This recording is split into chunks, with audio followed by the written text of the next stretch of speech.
Meus irmãos e irmãs, convido a todos para que abram as Santas Escrituras no livro de 2 Samuel, capítulo 12, versículos 1 a 15. Segundo livro de Samuel, capítulo 12, versos 1 a 15. O Senhor enviou Natã a Davi. Chegando Natã a Davi, disse-lhe: havia numa cidade 2 homens, um rico e outro pobre. Tinha o rico ovelhas e gado em grande número, mas o pobre não tinha coisa nenhuma, senão uma cordeirinha que comprara e criara, e que em sua casa crescera, junto com seus filhos. Comia do seu bocado e do seu copo bebia. Dormia nos seus braços e a tinha como filha. Vindo um viajante ao homem rico, não quis este tomar das suas ovelhas e do gado para dar de comer ao viajante que viera a ele. Mas tomou a cordeirinha do homem pobre e a preparou para o homem que lhe havia chegado. Então o furor de Davi se acendeu sobremaneira contra aquele homem e disse a Natã: tão certo como vive o Senhor, o homem que fez isso deve ser morto, e pela cordeirinha restituirá 4 vezes, porque fez tal coisa e porque não se compadeceu. Então disse Natã a Davi: tu és o homem. Assim diz o Senhor, Deus de Israel: eu te ungi rei sobre Israel.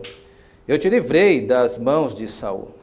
Dei-te a casa de teu senhor, e as mulheres de teu senhor em teus braços, e também te dei a casa de Israel e de Judá. E, se isto fora pouco, eu teria acrescentado tais e tais coisas. Por que, pois, desprezastes a palavra do Senhor, fazendo o que era mal perante ele? A Urias, o heteu, feristes a espada, e a sua mulher tomaste por mulher, depois de o matar com a espada dos filhos de Amon. Agora, pois, não se apartará a espada jamais da tua casa, porquanto me desprezastes e tomaste a mulher de Urias, o heteu, para ser tua mulher. Assim diz o Senhor: eis que da tua própria casa suscitarei o mal sobre ti, e tomarei tuas mulheres à tua própria vista, e as darei a teu próximo, o qual se deitará com elas em plena luz deste sol. Porque tu o fizeste em oculto, mas eu farei isto perante todo Israel e perante o sol. Então disse Davi a Natã: pequei contra o Senhor. Disse Natã a Davi: também o Senhor te perdoou o teu pecado, não morrerás.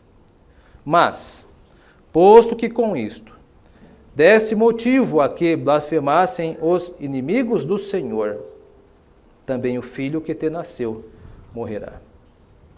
Então Natã foi para a sua casa.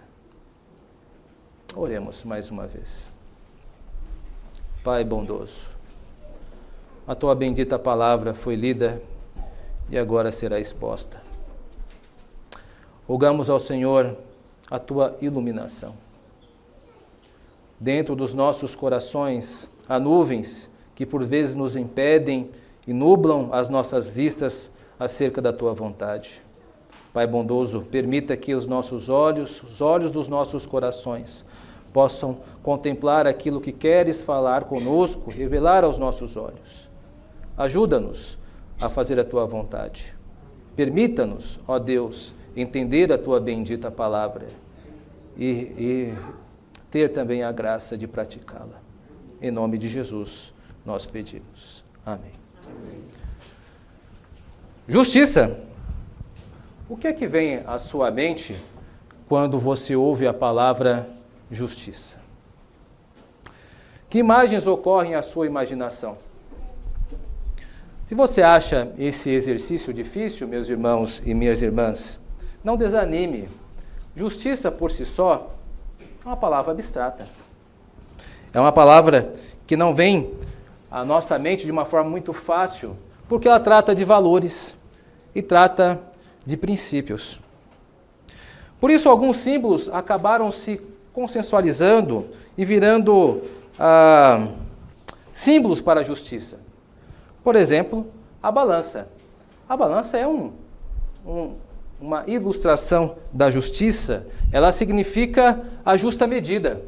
É isso que transmite a simbologia, o símbolo da balança. Correta proporcionalidade de ambos os lados, sem preferência alguma.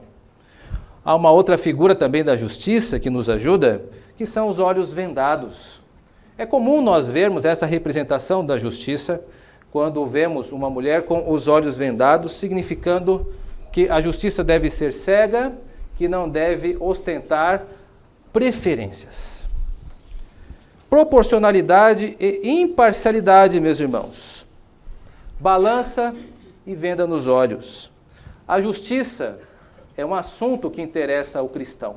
Nós nos interessamos pela justiça, porque Deus deseja que seus filhos e filhas sejam justos. É por isso que muitos textos da Bíblia se referem a nós, como povo de Deus, como justos. Cito, por exemplo, do Antigo Testamento, o Salmo: os olhos do Senhor repousam sobre os justos e os seus ouvidos estão abertos ao seu clamor. Mesmo o Novo Testamento chama atenção para que o povo de Deus se atente à justiça. Em Tiago diz: muito pode, por sua eficácia, a súplica do justo. A Bíblia usa a imagem da justiça, porque Deus espera que seus filhos e filhas neste mundo ajam com justiça. É claro, meus irmãos e irmãs, que não estamos falando de uma justiça absoluta.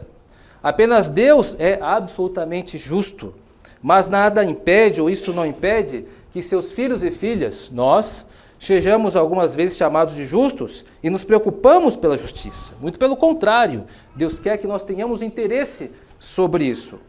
O mesmo trato que a Bíblia fala sobre justiça, trata também sobre a santidade. A Bíblia não nos chama de santos e santas? Também. Mas em nenhum momento isso quer dizer que nós temos santidade absoluta. Apenas Deus é santo de uma forma absoluta. Entretanto, Deus quer que levemos a santidade a sério, assim como Deus quer que levemos a justiça a sério. Deus espera de nós que seus filhos e filhas sejam justos. Como é que nós podemos fazer isso? Saber disso não torna o desafio menor e nem mais fácil. Meus irmãos e irmãs, através desse texto que nós demos, vamos encontrar resposta a esta pergunta: como ser justos em dias injustos? Como ser justos neste mundo caído? O texto que nós lemos, espero que todos tenham percebido, ele nos insere num tribunal. Há um cenário de julgamento, há uma atmosfera forense dentro desse texto. E a fim de ser útil à igreja, meus irmãos, na exposição desse texto, eu quero utilizar 3 afirmações a fim de que você possa acompanhar o desenvolvimento dessa exposição. No decorrer desta pregação, meus irmãos, eu precisarei que abram pelo menos um texto para dar uma consistência maior a um ponto que não deve nos escapar para entendermos melhor esse texto. E a primeira afirmação que eu trago acerca desse texto é que os justos devem julgar conforme as Escrituras. Na primeira cena, nós somos levados a uma consulta de julgamento. Natã, ele pede uma audiência a Davi. Vai conversar com ele acerca de um caso e ele quer que Davi julgue. Isso para nós soa talvez um pouco estranho, mas era comum naquela época reis julgarem também. Isso era uma das suas funções.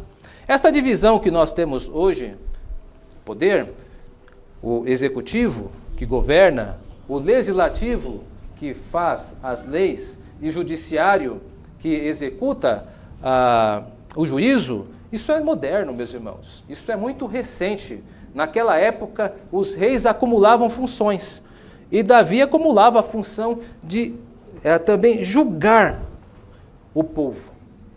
Isso não é tão incomum se você lembrar de Salomão. Lembra-se de Salomão, filho de Davi? Salomão, ele foi um dos homens mais sábios. E para que o texto bíblico demonstrasse que Deus deu muita sabedoria a Salomão, isso está exemplificado em um julgamento. Aquele célebre julgamento onde ele tem que decidir de quem é o filho daquelas duas mulheres que vão pleitear a sua atenção. Portanto, não era incomum, meus irmãos e irmãs, este tipo de pedido, pedindo que Davi julgasse como rei. Mas o julgamento tinha que ser baseado nas Escrituras, só assim poderia ser justo, porque o homem por si só não pode produzir justiça. Davi sabia disso. Aliás, Davi era um extremo conhecedor da lei do Senhor e das Escrituras, e após ouvir o caso de Natã de uma forma paciente, ele dá o seu veredito. E o veredito é, primeiro, o homem que fez isso deve ser morto. Segundo, pela cordeirinha restituirá 4 vezes mais. Não para por aí, existem 2 agravantes. Porque fez tal coisa, primeiro, ele fez isso, tomou essa atitude cruel, e porque não se compadeceu. Então isso acabou agravando mais. Em que lei Davi se baseia para fundamentar o seu julgamento? E é este texto que eu preciso que você abra para ficar mais claro esse texto. Ele se encontra em Êxodo capítulo 22, versos 1 a 3.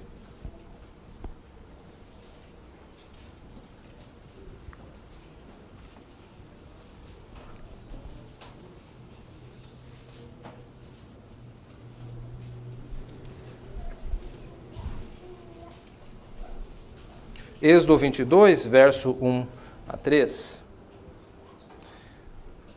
Está registrado assim: se alguém furtar boi ou ovelha, e o abater ou vender por um boi, pagará 5 bois, e 4 ovelhas por uma ovelha. Se um ladrão for achado arrombando uma casa, e sendo ferido morrer, quem o feriu não será culpado de sangue. Se, porém, já havia sol, quando tal se deu, quem o feriu será culpado do sangue. Tenha isso por claro nesse texto, porque é sobre isso que Davi fundamenta o seu veredito. O veredito de Davi deixa claro que ele tipificava aquele homem como um ladrão. Ele cometeu um furto, por isso que ele deveria restituir, segundo o que os furtos requeriam de retribuição, 4 vezes mais. Há um relato disso também no Novo Testamento. Recorra agora à história de Zaqueu. Zaqueu, cobrador de imposto, ele converte-se, ele quer conhecer Jesus. Entretanto, os seus contemporâneos, os seus vizinhos, não estão muito convencidos que ele, cobrador de imposto, tinha mudado de vida. E o que ele diz? Ele diz, olha, se alguém disser que eu furtei no exercício da minha função, eu restituirei 4 vezes mais. O que ele quer dizer? Se alguém acha que eu furtei, está me chamando de ladrão, prove, e eu restituirei, eu vou restituir 4 vezes mais. A ideia de 4 vezes mais tipifica, meus irmãos, um ladrão. E aquele homem, para Davi, era um ladrão. Ele furtou. E o veredito de Davi foi bem severo. A pena de morte que ele traz no texto, meus irmãos, pelo que nós demos em Êxodo 22, era só permitido em caso da pessoa que foi vítima pegar de surpresa à noite o infrator. Mas Davi aqui ele é bem severo, talvez por um arrombo emocional, ele tenha se expressado dessa forma, mas ele cita isso, né? Essa pessoa é digna de morte. Mas a pena capital, a sentença de morte, não era dada em todos os casos. Era dada, por exemplo, em caso de homicídio, em caso de adultério. Esse homem rico cometeu de fato um delito, uma infração contra a propriedade do outro. E segundo o Antigo Testamento, ele deveria restituir. O sistema de punições no Antigo Testamento ele é muito retributivo. O nosso atual ele é de restrição de liberdade. Ele tenta fazer uma medida de liberdade que compete àquilo que você, do crime que você cometeu naquela época, ou pelo menos nesse sistema retributivo. E Davi segue esse pensamento. E ele faz isso porque existiam, como eu disse, agravantes, meus irmãos. Primeiro foi tirada a possibilidade de resistência. Dá a entender nesta história que Natan contou que o rico tinha poderes sobre o pobre. Dá-se a entender que aquele pobre era um escravo, pelo simples fato de que ele não ofereceu nenhum tipo de resistência. Segundo, a ovelha foi retirada por um motivo fútil. Aquele homem tinha muitas ovelhas, aquele homem tinha muitos bois. Por um motivo fútil, ele pegou aquela ovelha por simples capricho. E Davi, como excelente juiz que era, ele utilizou uma fórmula chamada de dosimetria, ele dosou a pena, disse, olha, esse homem merece a morte, ele deve restituir 4 vezes mais, porque fez isso com crueldade. Ele é um bom juiz, ele examinou bem a questão. Ele não podia alegar ignorância. Meus irmãos e irmãs, essa atitude de Davi, ela é digna de alguém que pertence à aliança de Deus como nós. Deus espera nada mais, nada menos do que isso daqueles que estão sob o pacto em Cristo Jesus. Aqueles que pertencem ao Senhor. Nós devemos ser justos. Se a história terminasse, ou contesse apenas esse recorte, estaria ótimo. Se Davi não tivesse praticado nada do que aquilo que ela fundamenta ou aponta. Mas, infelizmente, esta ação de basear-nos na justiça não é tão fácil assim. Parecer óbvio, pastor, é muito simples, nós devemos ser justos. Não é tão simples assim. Muitas vezes os nossos julgamentos estão baseados em outras fontes de autoridade. Não são poucas as vezes, meus irmãos e irmãs, que nós nos sentimos que devemos tomar julgamentos segundo as nossas afeições, segundo os nossos sentimentos. Não é por esse caminho, por exemplo, que algumas pessoas escolhem as igrejas? Alguém diz assim, qual igreja você vai? Aí o outro diz, olha, eu vou na igreja X. Ah, muito bem. O que importa é ser feliz. O que importa é que você esteja satisfeito. Meus irmãos, isto está no julgamento comum de muitas pessoas. Elas não fundamentam o seu julgamento segundo as Escrituras, mas segundo os seus sentimentos. E de uma forma muito sorrateira, isso pode fazer parte da nossa vida. Portanto, a vigilância é um preço que todos nós devemos estar dispostos a pagar, a fim de agirmos com justiça. Infelizmente, Davi não foi vigilante o suficiente. Não são poucos também que tomam as suas decisões não necessariamente pelas afeições e sentimentos, mas pelas comodidades. É cômodo, então faça. Isso também é usado, às vezes, por escolher igreja. Eu vou na igreja mais perto da minha casa. Não importa se a igreja prega o evangelho corretamente, é mais cômodo estar lá. Ou seja, a comodidade, ela está fazendo parte da fonte de autoridade decisória desta pessoa. E às vezes, meus irmãos e irmãs, não são poucas vezes que nós nos sentimos compelidos a usar outras fontes de autoridade que não a justiça. Ou é mais fácil, seja num julgamento entre os nossos queridos filhos em casa, nós não queremos gastar muito tempo examinando o que um filho fez com o outro, nós dizemos, vamos, deixa assim mesmo. E aí aos poucos vamos erodindo aquilo que deve nos dirigir os nossos julgamentos em todo o momento, que é a justiça baseado nas Escrituras. Que isso seja, para nós, nesse episódio, alguns lembretes. Mas eu disse que são 3 afirmações. Nós devemos julgar todas as coisas segundo as Escrituras. E a segunda afirmação, para ajudar você a entender esse texto, é que os justos não apenas julgam todas as coisas conforme as Escrituras, mas principalmente se julgam conforme as Escrituras. Eles julgam a si mesmo segundo as Escrituras. Como vimos, meus irmãos e irmãs, Davi era um bom juiz, mas agora ele se encontra como um réu, não mais como juiz. Você é o ladrão, você é o homem Davi, é o homem rico da história. Consegue imaginar a expressão de surpresa de Davi? Davi não estava acostumado com esse tipo de classificação. Davi estava acostumado a ser herói. Ele derrotou Golias, foi aclamado como herói, pelos exércitos de Israel. Como herói, uma pessoa vítima da ira de Saul, ele foi perseguido.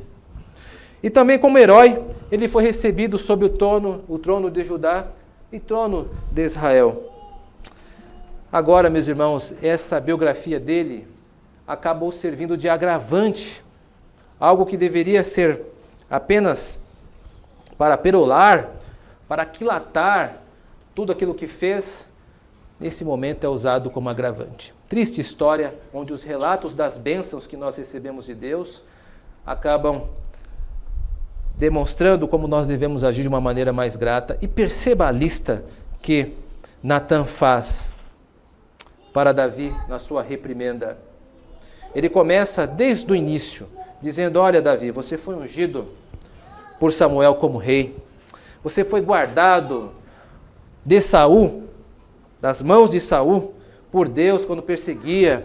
Olha, você recebeu o trono, você recebeu mulheres, esposas legítimas. Ademais, Davi tinha até concubinas. Recebeu também o governo de Israel. E vai citando toda uma grande lista aí. E se isso fosse pouco, como é que isso poderia ser pouco? Deus teria acrescentado mais. Davi não tinha nenhum motivo justo, nada para que o inclinasse a fazer um ato atroz que cometeu. E chegamos então ao centro da acusação de Davi. Qual foi o pecado de Davi? Pode pensar nisso? Qual foi o pecado de Davi? Essa palavra é repetida, na verdade, 2 vezes aqui. O pecado de Davi, eu quero ajudá-lo e ajudá-la. A raiz do pecado de Davi foi o desprezo. Desprezou. Davi desprezou a Deus. É acusado 2 vezes nesse texto sobre isso. Porque desprezastes a palavra do Senhor, fazendo o que era mal diante dele. Essa é uma das perguntas de Natan. E depois: agora, pois jamais se apartará de sua casa a espada, porquanto me desprezastes. Homicídio, adultério, cobiça, furto. Essas ações só vieram de um coração que desprezou a Deus pela sua palavra.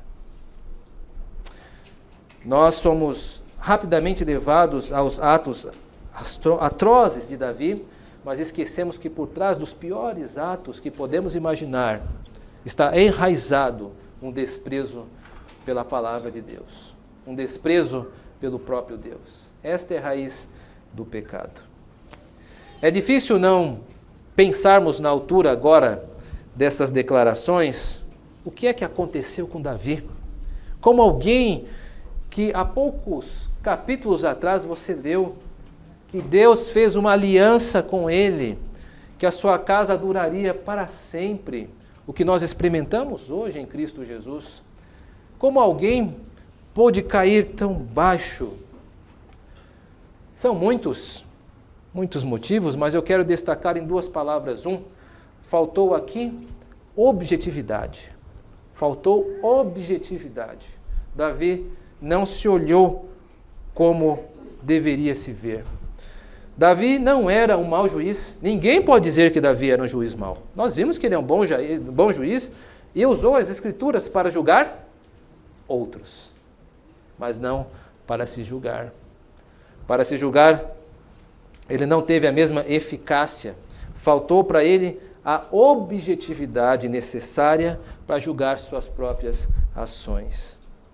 E por objetividade, meus irmãos e irmãs, eu quero dizer a frieza de analisar algo de uma maneira impessoal, como se quem estivesse cometendo não é necessariamente você, é olhar os seus atos diante de Deus, como Deus os vê, as suas ações, as suas palavras e, sobretudo, os seus pensamentos. Como é que Deus testemunha-os? Atualmente, quando alguns juízes se veem implicados em algum caso, eles podem declarar-se impedidos para julgar. Davi deveria ter seguido esse princípio. Ele deveria ter procurado ajuda. É isso que deveria ter sido feito. E existe nesse texto, meus irmãos, uma comprovação disso, porque é isso que Natan faz. Devemos nos lembrar que o pecado é descrito como algo enganoso. E considere que o primeiro que o pecado irá enganar somos nós mesmos. É o nosso próprio julgamento. Ele se utilizará dos nossos sentimentos, se utilizará dos nossos pensamentos. O pecado é enganoso. E o portador do pecado é a primeira vítima do seu engano. Não suspeitar que de alguma maneira os nossos juízos estão contaminados com algum grau de pecaminosidade é uma ingenuidade que nenhum de nós pode ter. Nós somos pecadores. É bem certo que Cristo nos redimiu, mas ainda nós somos pecadores, santos e pecadores. Não podemos baixar a guarda. E a ida de Natan a Davi comprova exatamente isso. Eu disse que são 3 as afirmações. A primeira é que nós devemos julgar tudo segundo as Escrituras. A segunda é que nós devemos nos julgar segundo as Escrituras. Terceira afirmação, meus irmãos, para nos ajudar aqui. Uma característica dos justos é que os justos acolhem o julgamento de Deus. Davi, após ter sido declarado culpado por Deus, ele recebe a sentença. Uma sentença do justo juiz. E uma sentença que aponta que Davi deveria colher as consequências dos seus atos. Primeira consequência, ele matou um homem, não foi? Porque matou um homem com meios escusos, utilizando a espada de outros homens, de forma dissimulada. Agora a espada não se apartaria jamais da sua casa. E a história bíblica relata que assim foi. Amnon foi morto por Absalão. Absalão foi morto por Joabe, general de Davi, pela espada, de forma assim, como general do próprio Davi, do próprio pai. Adonias foi morto pela administração de Salomão. Mesmo após sepulto Davi, os seus filhos não deixaram de morrer devido ao que ele fez com Urias. Segunda consequência, porque adulterou de maneira a encobrir seus passos com a mulher de outro homem, as suas mulheres seriam possuídas aos olhos de todos. Aqueles que conhecem a história de Davi sabem que de fato isso aconteceu. Mais adiante vocês verão, Absalão ele se levanta, um tipo de guerra civil, e tenta tomar o trono.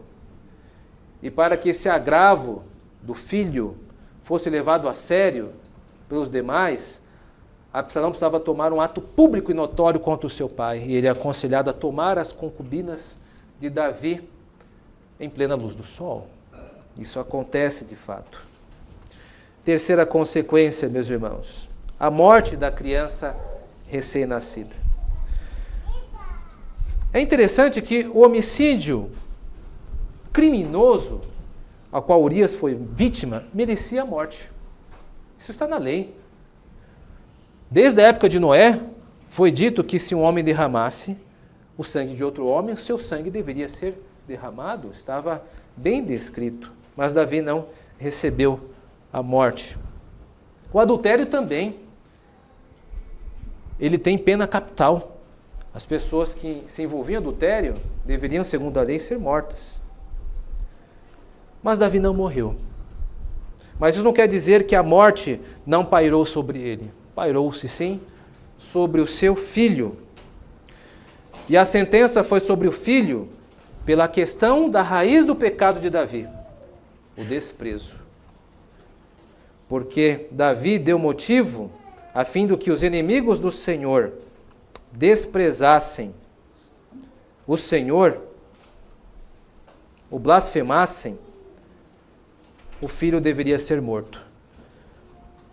A primeira leitura parece que isto está sendo muito severo. Mas, meus irmãos, a palavra escrita em nossa tradução por blasfêmia, ela será utilizada mais uma vez em todo o livro de Samuel. Mais uma vez, só mais uma. A palavra é utilizada no livro de 1 Samuel, e eu peço que apenas você anote para não perder o raciocínio, eu vou ler. Ela é utilizada para descrever dois homens desprezíveis. Diz assim, 1 Samuel 2,17. Era, pois, muito grande o pecado destes moços perante o Senhor, porquanto eles desprezaram a oferta do Senhor. Estes moços são Rofini e Finéias. Deixe-me relembrar quem são Rofini e Finéias. São filhos de Eli, que profanaram o ofício sacerdotal. Eles tinham que zelar pelas ofertas do Senhor. E o que eles fizeram era totalmente o contrário. Eles perverteram, profanaram. Davi é comparado a Rofini e Finéias. Como Rofini e Finéias desceram tão baixo em seu ministério, assim Davi também desceu tão baixo quanto aqueles homens. E Rofini e Finéias foram mortos no levante dos filisteus contra Israel. Filhos de Eli. Ao invés deles agirem com o decoro devido com a aliança de Deus, com seu ofício de sacerdote, eles profanaram. Assim como também Davi desprezou o seu ofício de rei. Meus irmãos, 3 aplicações para nós aqui dessa história, desse relato. Primeiro, não pode fugir aos nossos olhos que Deus tem por caro a honra do seu nome. Isso é tão sério que quando os discípulos de Cristo fizeram o pedido a Jesus, Senhor, ensina-nos a orar, qual foi a primeira petição que Cristo ensina aos seus discípulos? A primeira petição do Pai Nosso, qual é? Santificado seja o teu nome. E por que tamanho zelo no nome do Senhor? Porque, meus irmãos e irmãs, não existe outro nome no céu e na terra a qual nós podemos ser salvos, senão pelo nome do Senhor. Isso é dito por Pedro lá em Atos capítulo 4, verso 12. Este nome ele deve ser motivo para nós de grande estima. Ele não pode ser enlameado. Davi fez isso. Segunda aplicação sobre isso, Deus não executa os seus juízos apenas no futuro. Davi não teve que esperar morrer para ter com o Senhor acerca dos seus atos libidinosos e cruéis. Não, ele foi julgado enquanto estava vivo e experimentou os julgamentos do Senhor sobre os atos da sua vida. Algumas pessoas alimentam a ideia que vão agir como querem agir e apenas serão julgadas no futuro. Que terão com o Senhor juiz de todas as coisas apenas no futuro. Muito cuidado. Isso não é verdade nem bíblico. Deus julga todos os habitantes dessa terra na presente era. Os nossos atos temporais são sim objetos do juízo do Senhor, da avaliação do Senhor. Lembre-se que através deste entendimento, Abraão se aproximou de Deus em relação a Ló e disse, não fará justiça o juiz de toda a terra? Deus julga. Um dos ofícios do nosso mediador Jesus Cristo é ser o nosso rei. E uma das atribuições do rei é julgar. E o Senhor estabelece o seu juízo. Veja, meus irmãos, que a igreja ela não deve estar desatenta quanto a isso. A igreja de Corinto, por exemplo, estava tendo desatenção a isso e tratando a ceia com descaso. Por isso o apóstolo Paulo disse, olha, com muito cuidado. Vejam que entre vós pessoas estão morrendo e muitos estão ficando doentes, porque não discernem o corpo do Senhor, o qual nós iremos aqui alguns instantes participar do sacramento. Portanto, Deus se reserva o direito, sim, de julgar os habitantes desta terra como rei genuíno que é. Ele é o governante do mundo atual. Vemos como Deus trata a humanidade rebelde lá em Romanos, capítulo 1, 24, quando a Bíblia diz que o juízo de Deus e a ira é manifestada, não por uma intervenção direta, com raios e trovões, como ocorreu em Sodoma e Gomorra, subvertendo aquele povo, mas entregando aqueles homens aos desejos dos seus corações, para que eles experimentem o juízo temporal das suas ações. Não se engane você, Deus está julgando todos os habitantes dessa terra, porque Ele é o juiz dessa terra. Isso não quer dizer que depois as pessoas também não enfrentarão o juiz, também enfrentarão, mas Deus não está impassivo diante os habitantes dessa terra. Não vos enganeis, de Deus não se zomba, pois aquilo que o homem semear, isso ceifará. O Senhor Jesus Cristo é o soberano do universo, e Ele julga todos segundo a sua vontade. Terceira aplicação que não pode nos escapar, meus irmãos, nós lemos um texto com ambiente de julgamento. Mas em todo, até mesmo nesse julgamento, há a graça de Deus. A graça de Deus no julgamento de Davi. Assim como a graça de Deus no julgamento dos seus filhos e filhas. Veja, meus irmãos, primeiro destaque da graça de Deus no julgamento de Davi é que Deus buscou reconciliar Davi consigo. Não perca isso de perspectiva.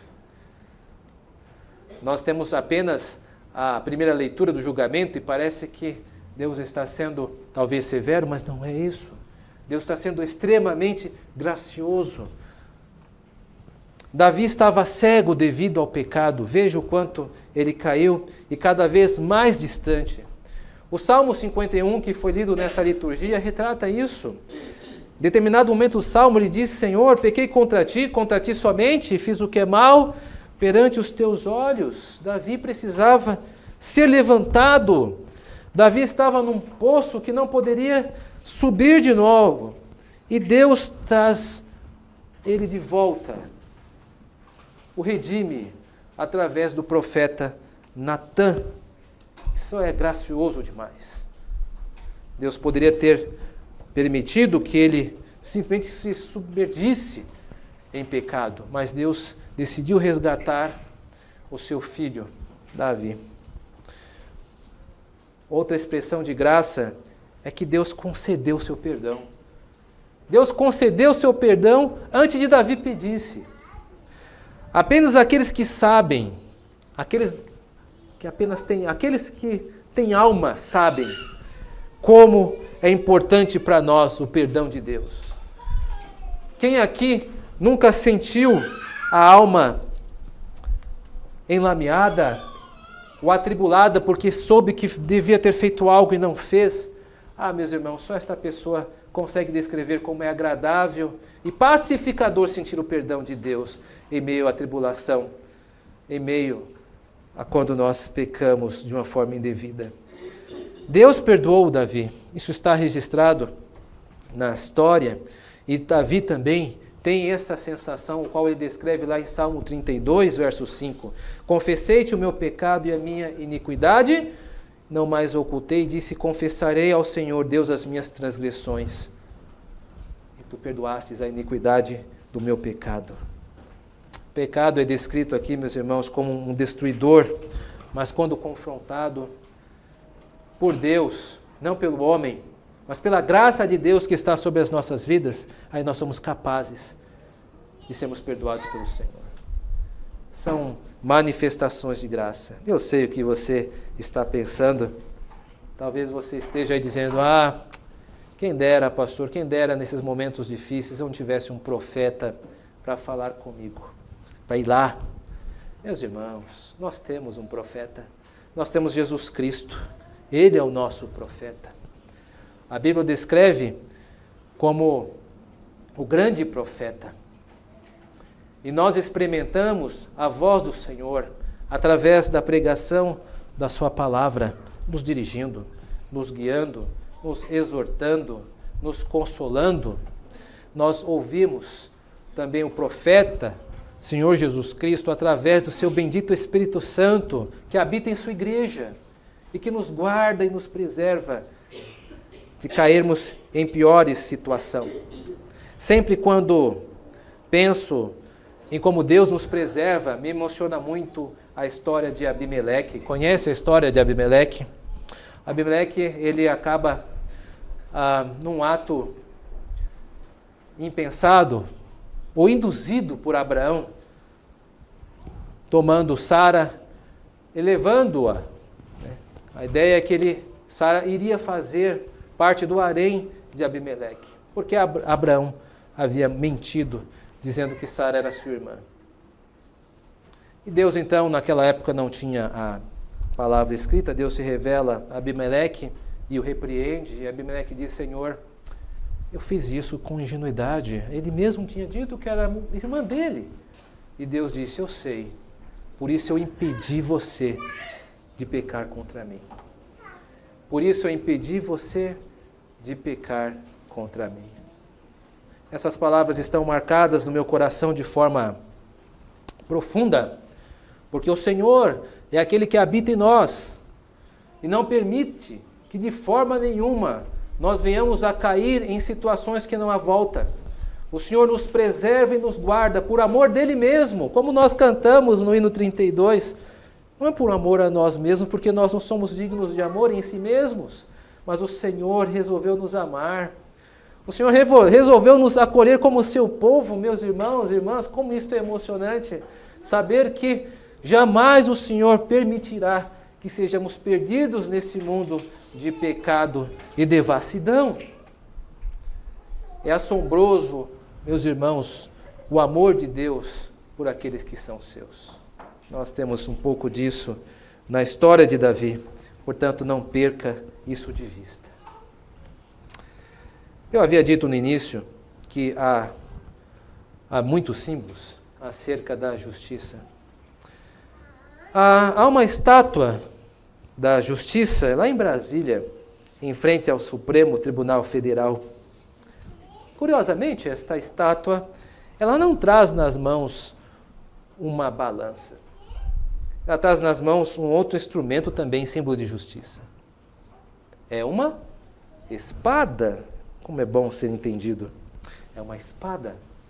E essa espada para nós, meus irmãos, que somos amantes da justiça, porque somos filhos da justiça, tem muito significado. Não é à toa que a palavra é descrita como uma espada de 2 gumes que atravessa. Lembremos-nos disso todas as vezes em que lermos a história de Saul. A palavra de Deus, as Escrituras, é a única arma capaz de nos deixar longe do pecado, de nos defender de toda e qualquer injustiça, dos outros, principalmente das nossas próprias. Que Deus nos abençoe.